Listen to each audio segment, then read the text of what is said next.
A deal is a deal. Written and read by Scott Savino. He awakes. He awakes in bed. He awakes in bed confused. But he shouldn't be. A deal is a deal.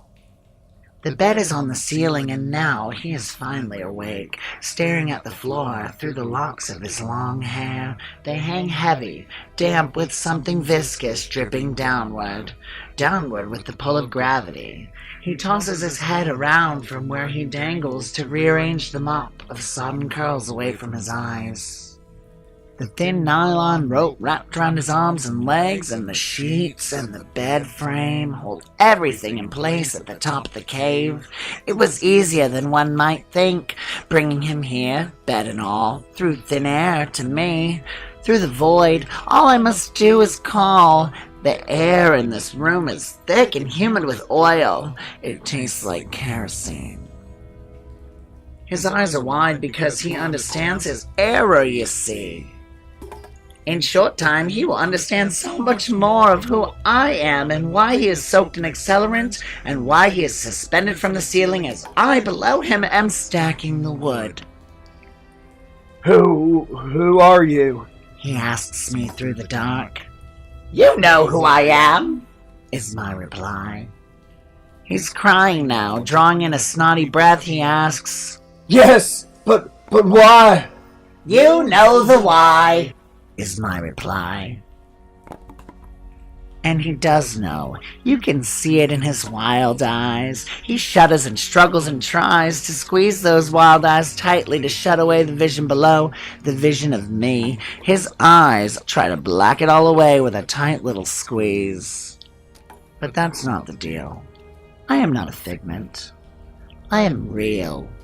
Once come to me in the marsh where the magic is made, in the woods where we made the deal. You cannot simply renegotiate. His contract is signed in blood. It's unnatural! He cries loudly. It's dark! It's evil! He shouts.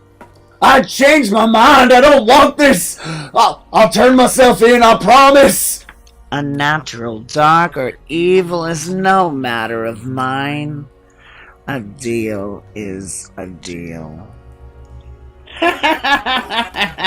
Just because a deal is a deal you shouldn't make, I begin, doesn't make that deal a deal that you can break. I smile up at him. My face is gaunt and wrinkled with age now, and black with the charcoal runes I've smeared.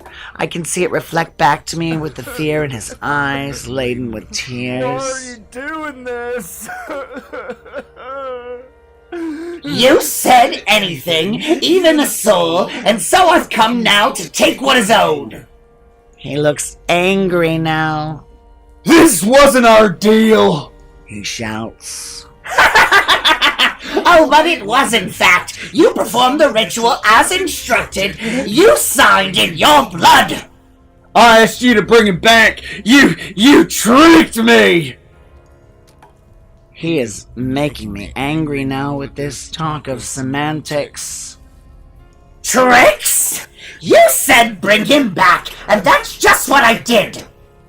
No! Something's changed! Something's gone! He weeps openly now.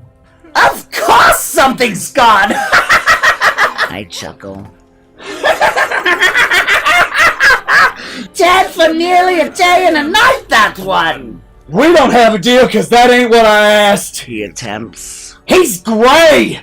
Just moans, doesn't speak, his skin is peeling away, his teeth are rotting out and falling out of his head, and the blood that streaks in them is black like tar. When I asked for your help to bring him back, I didn't mean like that. No, you did not! On that I'll agree.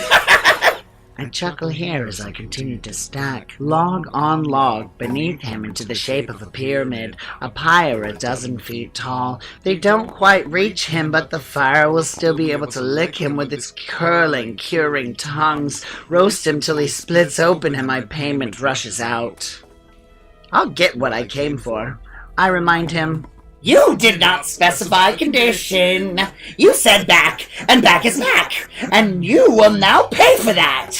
Now quietly, almost a whisper, a plea. What happens to my boy? The boy conveniently now steps out from the shadows as if on cue, but his ears no longer hear. His eyes are gray and unseeing, and focused on something up and away just outside of the cave. His skin is peeling. His skin is gray. I smile at the man and take the boy's hand. He sleeps again in death, as he should have from the start. I lead the man's son over to the pyre and gesture to the can of kerosene. His dead eyes do not see the gesture nor the can, but even unseen he understands. He lifts it over his head and tilts it downward. But you should have thought of that before you killed him. This is your doing, your consequences. I'm just here to collect on my deal. It was an accident. I had too much. Please, he begs. This is why I came to you in the first place. You can't just kill him again. I chuckle. I should leave him like this?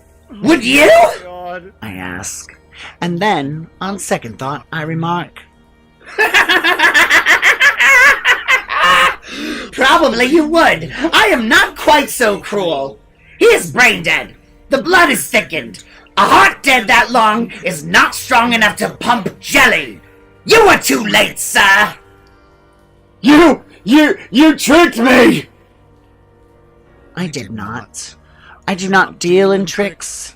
I deal in deals. And a deal is a deal. You came to me on the night of the last full moon, begging me to bring back your son. Here he is, back as requested. The boy at the pyre, a boy of 11, has fallen victim to his father's rage. The purple marks on his neck, the prints of hands, made the story plain enough to see. You said that you would give anything. I told you blood magic means a life for a life. It means your soul. You agreed. Did not believe, perhaps, and yet you agreed. I did what was asked of me. A specific time frame was not discussed, and I am not cruel. I cannot leave this boy in this state, and you cannot renegotiate! What? No! He shouts as I head for the cave entrance. He struggles against the ropes that bind him. We had a deal! I light the match. We did, and we still do. A deal is a deal. A deal for a soul, and I've come to collect.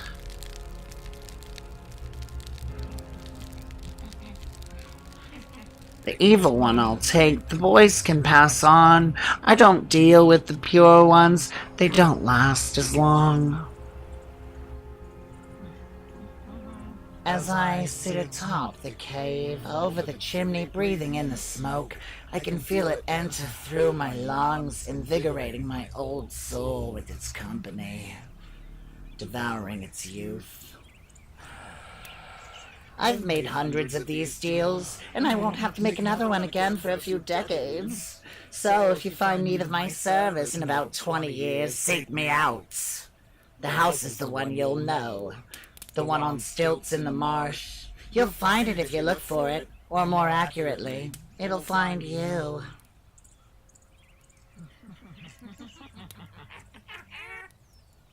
The deal is for a soul.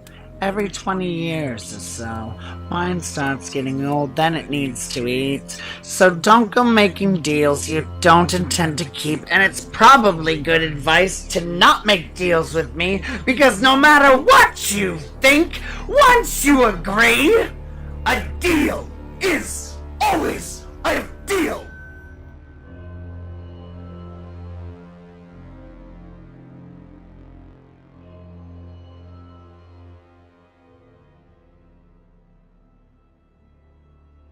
Check out my website at scottsavino.com. You can follow me on Twitter or Instagram at scottsavino. You can follow me on Facebook at facebook.com/scottsavinohorror. This story is copyright 2018 scottsavino.com, so please don't change it, don't sell it, but please, please, please share it. Special thanks for various sound effects and atmospheric noises goes to freesounds.org, and the background music is called Metaphysik. It's by MacLeod. That music is licensed under a Creative Commons 3.0 Attributions license. All the appropriate links are in the video notes. Enjoy what I'm doing? Patreon subscribers at various tiers get a range of content before anyone else, as well as access to previously unreleased written work, so please, let me hold $1. If you enjoyed this, well, it wasn't perfect from the first take. Subscribers at certain tiers will have access to all premium content, including an outtake where I spent a ridiculous half a minute yelling at the garbage man in a demonic voice because he was making too much noise outside. Thank you very much for listening.